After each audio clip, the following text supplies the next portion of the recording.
विश्व मांगल्य सभा के तत्वाधान में आयोजित आज के इस मातृशक्ति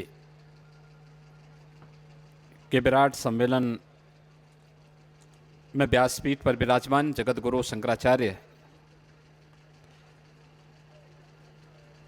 पूज्य स्वामी वासुदेवानंद सरस्वती जी महाराज, मंच पर उपस्थित पूज्य संत चरण,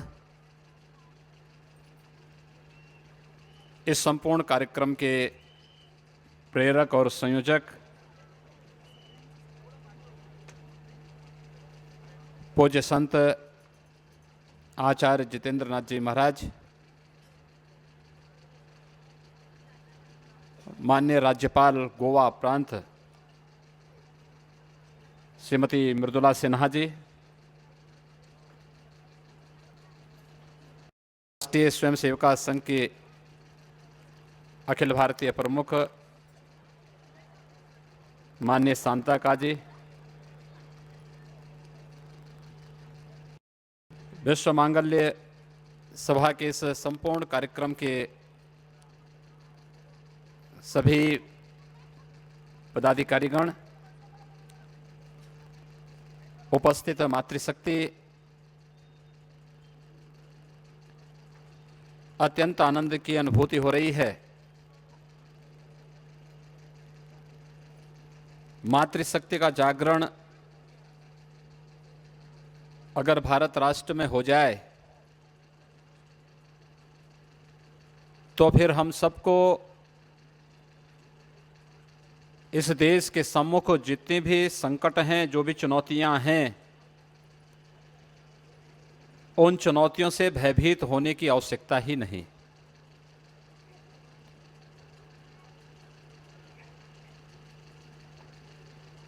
क्योंकि जब हम वर्तमान की स्थिति को देखते हैं,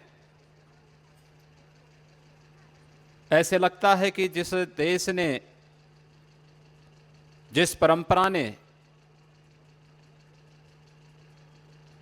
अपने यहां मातृशक्ति को सर्वोच्च स्थान दिया हो, हर पवित्र वस्तु के साथ मातृशक्ति का संबोधन दिया हो, राष्ट्र माता को भारत माता के रूप में, पवित्र नदी को गंगा माता के रूप में, गौ माता के रूप में, गायत्री माता के रूप में, बल हो, बुद्धि हो, विद्या हो, इन सब की अधिष्ठात्री देवी उस रूप में प्रस्तुत किया हो, वह राष्ट्र पिछले 1000 वर्षों से जिन झंझावतों से, जिन तूफानों से जूझ रहा है, कोई बात तो होगी, कोई कारण तो होगा, और उन कारणों का, उन बीमारियों का, यानी बीमारी अनेक लेकिन निदान एक, और निदान है मातृशक्ति का यह व्यापक जागरण। मैं जितेंद्र नाथ जी महाराज को इसके लिए हृदय से साधुवाद देता हूं, और आप सभी उपस्थित मातृ शक्ति का इस धर्म संस्कृति महाकुंभ के आयोजन में अभिनंदन करता हूं, वंदन करता हूं।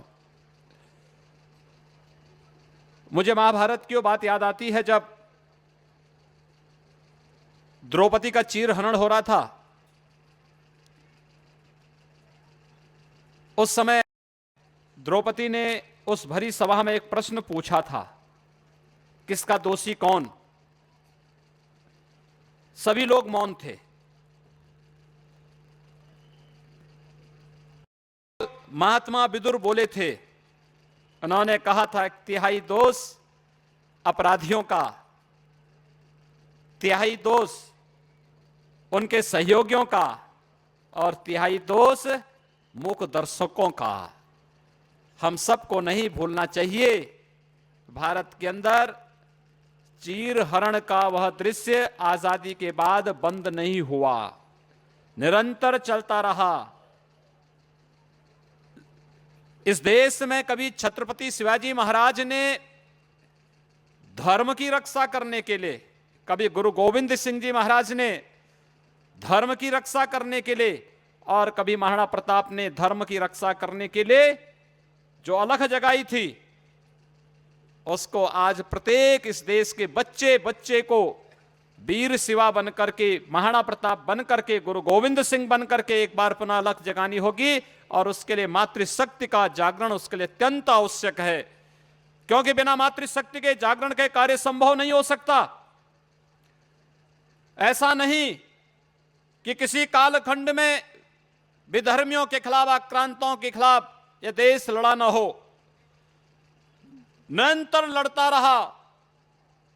लेकिन संगठित होकर के जो लड़ाई लड़ी जानी चाहिए थी, उस संगठन का अभाव रहा। और उस संगठन के अभाव के कारण हम लोग पराभूत होते गए, लड़ते गए,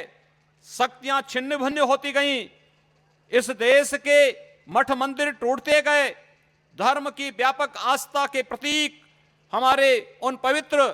धर्मस्थलों को उन आक्रांताओं के द्वारा लगातार ध्वस्त किया जाता रहा, और समाज मौन बन करके नेतृत्व के अभाव में उन सब का डट करके मुकाबला करने में अपने आप को अक्षम पाता गया। आज समय आ गया है जब एक बार पुनः, जहां राजनीतिक क्षेत्र में देश पुनः एक बार आगे बढ़ रहा है, लेकिन केवल राजशक्ति के कारण ही नहीं, बल्कि धर्म शक्ति का समन्वय उसके साथ अगर हो जाए और मातृशक्ति व्यापक जागरण के माध्यम से उस अभियान के साथ जुड़ करके इस देश के प्रत्येक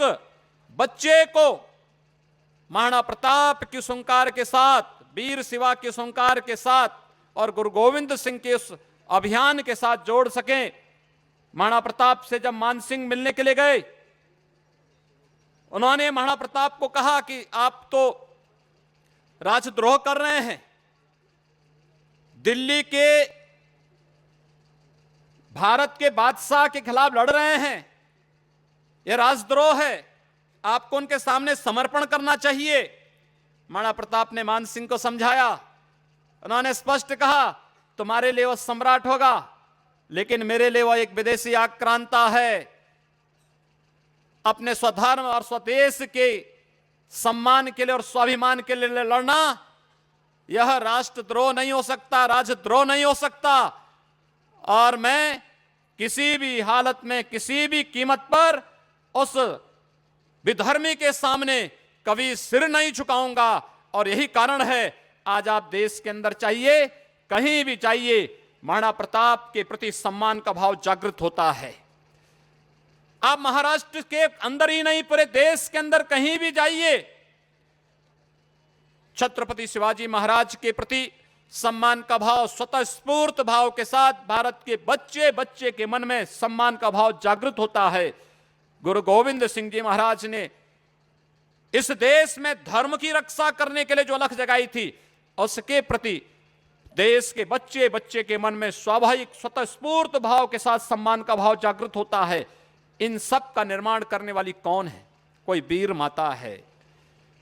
वह संस्कार एक बार पुनः दे जाने की आवश्यकता है, और हमें विश्वास है अगर राष्ट्र के अंदर महाराष्ट्र रह सकता है और महाराष्ट्र से वो संस्कार प्रारंभ हो रहा है, तो पूरा राष्ट्र उन संस्कारों से अवश्य व्याप्त होगा, इसमें कहीं कोई संदेह नहीं। जितेंद्र नाथ जी महाराज के प्रति मैं इस संपूर्ण कार्यक्रम के लिए कोटि कोटि साधुवाद व्यक्त करते हुए इस संपूर्ण कार्यक्रम के प्रति अपनी शुभकामनाएं देता हूं और विश्वास व्यक्त करता हूं कि मैं कल से ही यहां विभिन्न कार्यक्रमों में भागीदार बना हूं। संत शक्ति के साथ अलग कार्यक्रम चल रहा था, वीर माताओं के साथ अलग कार्यक्रम चल रहा था, पूर्व सैनिकों के साथ अलग चल रहा है, वैदिक पंडितों के साथ अलग चल रहा है, कर्मकांडी पुरोहितों के साथ अलग से कार्यक्रम चल रहा है। और इस समय मैं देख रहा हूं कि इतनी बड़ी संख्या में मातृशक्ति के जागरण का यह अभियान पूरे देश के अंदर धार्मिक और सामाजिक सांस्कृतिक जागरण का एक बृहद अभियान बनकर के उभरेगा, इसमें कोई संदेह नहीं। और मैं नागपुर जो हिंदुत्व की शक्ति पुंज का एक प्रेरणा स्रोत है, उस केंद्र से मैं यह प्रेरणा लेकर के भी जा रहा हूं कि सचमुच 21वीं सदी हिंदुत्व की सदी होकर के रहेगी, इसमें अब कोई संदेह किसी को नहीं होना चाहिए। अवश्य इस बात पर विश्वास करते हुए संपूर्ण कार्यक्रम के प्रति अपनी शुभकामनाएं व्यक्त करते हुए वाणी को देता हूं विराम। जय श्री राम।